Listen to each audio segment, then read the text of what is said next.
दशकों से हमने यही सुना है ना कि अगर वजन घटाना है तो कैलोरीज गिनना शुरू कर दो, बस यही एकमात्र तरीका है। लेकिन अब टाइम रिस्ट्रिक्टेड ईटिंग यानी समय के हिसाब से उपवास करने के तरीके ने इस पुरानी सोच को पूरी तरह से चुनौती दे डाली है।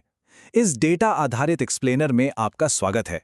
आज हम डाइट और न्यूट्रिशन की दुनिया के दो सबसे बड़े दिग्गजों की वैज्ञानिक टक्कर को डिकोड करने जा रहे हैं। एक तरफ है हमारा पुराना चैंपियन कैलोरी रिस्ट्रिक्शन और दूसरी तरफ है आजकल का ट्रेंडिंग चैलेंजर इंटरमिटेंट फास्टिंग। चलिए गहराई से देखते हैं कि इंसानी शरीर ऊर्जा के मैनेजमेंट को लेकर इन दोनों पर कैसे रिएक्ट करता है। पूरी दुनिया में फिटनेस को लेकर एक बहुत बड़ी बहस छिड़ी हुई है और सबसे मुख्य सवाल यही है कि क्या भोजन करने का समय बदलना वजन कम करने और मेटाबॉलिक हेल्थ को सुधारने के उस पुराने तरीके को हरा सकता है जिसमें हर दिन की कैलोरी गिनी जाती है। विज्ञान ने हमेशा से यही कहा है कि वजन कम करने के लिए कम खाना जरूरी है, पर क्या घड़ी देखकर खाना हर निवाले को नापतोल कर खाने से बेहतर रिजल्ट दे सकता है? यही आज की हमारी इस चर्चा का मुख्य मुद्दा है। ठीक है, तो इस एक्सप्लेनर में हम इन 5 मुख्य राउंड्स को कवर करेंगे। वजन घटाने के दावेदार, मेटाबॉलिक अडैप्टेशन को समझना, वजन के डेटा का एनालिसिस, फैट कम होना बनाम मसल्स का बचना और आखिर में किसी भी डाइट का लंबे समय तक टिक पाना। तो चलिए बिना देर के शुरू करते हैं।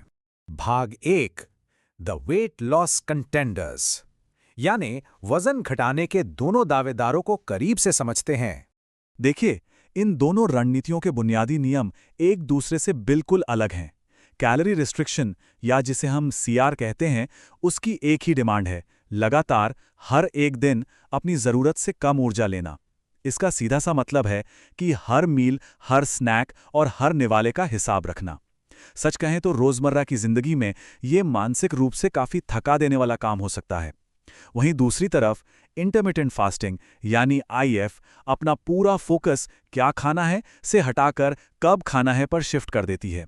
इसमें खाने और पूरी तरह से भूखे रहने के सख्त समय तय होते हैं, जैसे एक दिन छोड़कर उपवास करना या फिर दिन के सिर्फ 8 घंटों की विंडो में ही भोजन करना। ये काफी प्रैक्टिकल बदलाव लगता है। भाग 2, मेटाबॉलिक एडेप्टेशन को समझना। अब यहां सबसे दिलचस्प कॉन्सेप्ट आता है, मेटाबॉलिक एडेप्टेशन का। इसे समझने के लिए जरा एक स्मार्ट घर के थर्मोस्टैट की कल्पना कीजिए। जब शरीर को कई दिनों या महीनों तक लगातार कम कैलोरी मिलती है तो शरीर को लगता है कि भुखमरी का समय आ गया है। ऐसे में एनर्जी बचाने के लिए शरीर अपना बेसल मेटाबॉलिक रेट ही गिरा देता है। वो अपने अंदर की गर्मी कम कर देता है ताकि रोज के कामों में कम ऊर्जा खर्च हो। ये असल में हमारे सर्वाइवल के लिए इवोल्यूशन से मिला एक ऐसा तंत्र है जो हमें अकाल में बचाता था। लेकिन आज वजन कम करने की कोशिशों में यही सिस्टम सबसे बड़ी रुकावट बन जाता है। साइंटिफिक डेटा बिल्कुल साफ बताता है कि कैलोरी रिस्ट्रिक्शन के साथ एक बड़ी समस्या ये है कि शुरुआत में तो वजन बड़ी तेजी से गिरता है, लेकिन समय के साथ वजन घटने की स्पीड एकदम से धीमी पड़ जाती है। ऐसा इसलिए होता है क्योंकि हमारा शरीर कम एनर्जी में काम चलाना सीख जाता है। सोचिए, जो डाइट कुछ हफ्ते पहले तक आपका वजन घटा रही थी, अब वो सिर्फ उसे मेंटेन करने के काम आ रही है। जाहिर है, इससे बहुत निराशा होती है। लेकिन इसके ठीक उलट इंटरमिटेंट फास्टिंग हमारे शरीर के साथ एक तरह का हैक करती है। ये एक ऐसा स्ट्रक्चर तरीका है जो शरीर में एक मेटाबॉलिक स्विच ऑन कर देता है। क्योंकि इसमें ऊर्जा की कमी लगातार नहीं होती बल्कि रुक रुक कर होती है, इसलिए शरीर उस गंभीर मेटाबॉलिक एडेप्टेशन या स्टार्वेशन मोड में जाने से बच सकता है। रिसर्च बताती है कि इस तरीके से फैट बर्निंग हार्मोन्स ज्यादा एक्टिव होते हैं और कुछ मामलों में तो एक्स्ट्रा ऊर्जा की खपत के चलते बेसल मेटाबॉलिक रेट गिरने के बजाय थोड़ा स्टेबल या बढ़ भी सकता है। भाग 3, crutching the wait data.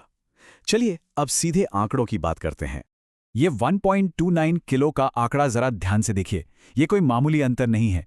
99 randomised clinical trials के महाविश्लेषण में जब ऑल्टरनेट डे फास्टिंग की सीधी टक्कर लगातार चलने वाले कैलोरी रिस्ट्रिक्शन से कराई गई तो कम अवधि वाले ट्रायल्स में फास्टिंग ने औसतन 1.29 किलोग्राम की एक्स्ट्रा बढ़त हासिल की।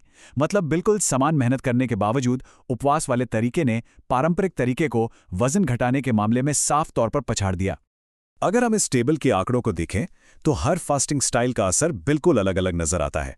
बिना किसी पाबंदी वाले खाने की तुलना में ऑल्टरनेट डे फास्टिंग ने 3.4 किलोग्राम की सबसे बड़ी गिरावट दर्ज की है। इसके मुकाबले पारंपरिक कैलोरी रिस्ट्रिक्शन से वजन में सिर्फ 2.11 किलोग्राम की ही कमी आई। तो जो लोग वजन कम करने के सबसे असरदार तरीके की तलाश में हैं, उनके लिए ये डेटा बहुत ज़्यादा अहमियत रखता है, क्योंकि ये साबित करता है कि महज कैलोरी कम करने के बजाय फास्टिंग का तरीका ज़्यादा तेज़ी से रिजल्ट दे सकता है। और ये जो कॉम्प्लेक्स नेटवर्क डायग्राम आप स्क्रीन पर देख रहे हैं, ये बड़ी कमाल की चीज़ है। न्यूट्रिशन साइंस में एक राय पर पहुंचना बहुत मुश्किल काम होता है, लेकिन इन ठोस नतीजों तक पहुंचने के लिए वैज्ञानिकों ने 93 से ज्यादा क्लिनिकल ट्रायल्स के इस विशाल नेटवर्क का विश्लेषण किया है, जिसमें हजारों लोगों का डेटा शामिल है। ये डायग्राम विज्ञान की उस गहराई को दिखाता है जो ये साबित करने के लिए जरूरी थी कि इंटरमिटेंट फास्टिंग के फायदे कोई हवाई बातें नहीं हैं, बल्कि ये एक प्रमाणित बायोलॉजिकल सच है। भाग 4, फैट लॉस वर्सेस मसल, चर्बी कम होना और मांसपेशियों का बचना। एक बहुत जरूरी बात, वजन मापने वाली मशीन सब कुछ सच नहीं बताती। इंटरमिटेंट फास्टिंग का एक बहुत बड़ा एडवांटेज ये है कि ये शरीर की संरचना को बेहतर तरीके से बदलती है। ये डेटा देखिए, ये रणनीति खास तौर पर फैट मास यानी जमा हुई अतिरिक्त चर्बी को निशाना बनाती है, जिसमें करीब 1.8 किलोग्राम का एक बड़ा अंतर देखा गया है। और सबसे कमाल की बात, ये हमारी महत्वपूर्ण लीन मसल्स को ज्यादा सुरक्षित रखती है। मांसपेशियां हमारे मेटाबॉलिज्म का इंजन होती हैं। अगर वजन कम करने के चक्कर में मसल्स ही घट गईं, तो आगे चलकर वजन बहुत तेजी से वापस बाउंस बैक कर सकता है। शारीरिक बनावट में सुधार के अलावा मेटाबॉलिक हेल्थ का एक बहुत बड़ा इंडिकेटर है इंसुलिन रेजिस्टेंस, जिसे HOMA-IR यानी HOMA-IR से नापा जाता है। जब शरीर में इंसुलिन रेजिस्टेंस ज्यादा होता है, तो वो खून से शुगर निकालकर उसे यूज करने में संघर्ष करता है, जो आगे चलकर टाइप 2 डायबिटीज की वजह बन सकता है। यहाँ फास्टिंग का कमाल देखिए।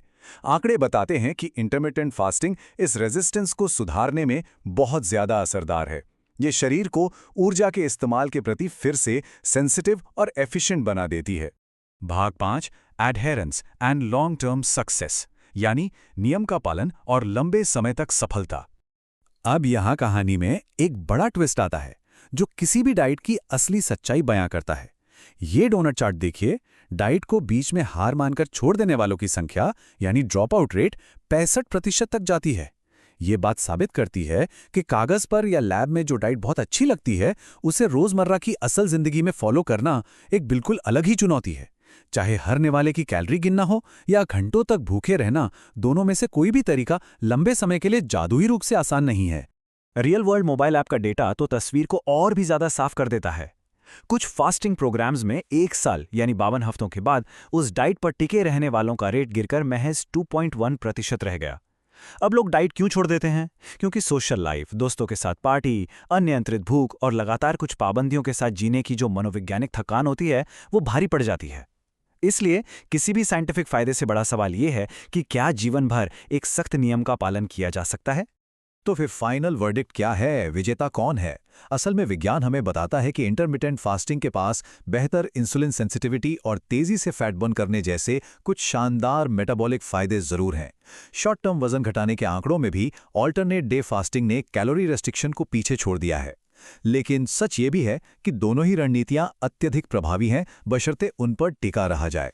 असली विजेता पूरी तरह से व्यक्ति विशेष पर निर्भर करता है कि आपकी जीवन शैली कैसी है, प्राथमिकताएं क्या हैं और शुरुआत में मेटाबॉलिक स्वास्थ्य का लेवल कैसा है। और आखिर में ये एक ऐसा सवाल है जिस पर गहराई से विचार करने की जरूरत है। क्या जीवन भर कैलोरी गिनने के बजाय अपने भोजन के समय का तालमेल बिठाना एक ज्यादा प्रैक्टिकल और बेहतर विकल्प है? दीर्घकालिक मेटाबॉलिक गोल्स को हासिल करने के लिए इनमें से कौन सी रणनीति किसी डेली रूटीन के साथ सबसे अच्छी तरह फिट बैठती है? क्योंकि अल्टीमेटली सबसे अच्छी डाइट वही है जो साइंस के ठोस आंकड़ों पर भी खरी उतरे और जिसे जिंदगी भर खुशी खुशी फॉलो भी किया जा सके।